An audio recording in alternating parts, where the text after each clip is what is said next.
Nandito tayo ngayon sa Santa Maria River. Dito sa may terminal ng jeep.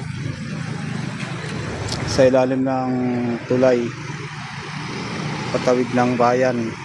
Paggaling ka ng Bagbagin. Ayun o. Halos umapaw na. Ang lalim ng ilog na to. Pero halos umapaw na siya. Ang taas ng tubig. Siguro may nagpakawalang dam. Ang lakas pa ng agos oh.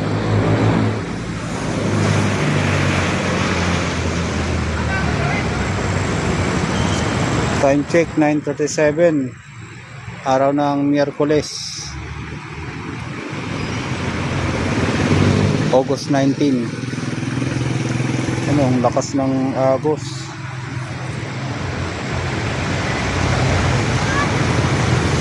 Kaya yung mga nasa mababang lugar, ingat-ingat tayo.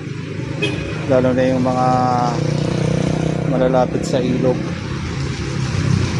Kasi di natin alam, bigla-bigla na lang magpapakawala yung mga dam.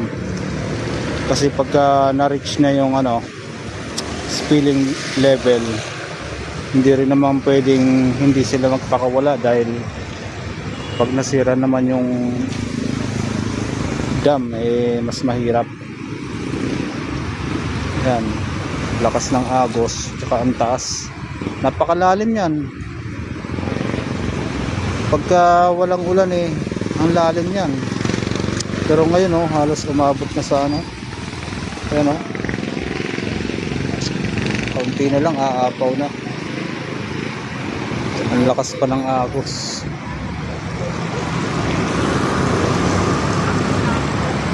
Ito yan sa bayan ng Santa Maria. Pupunta lang ako palengke.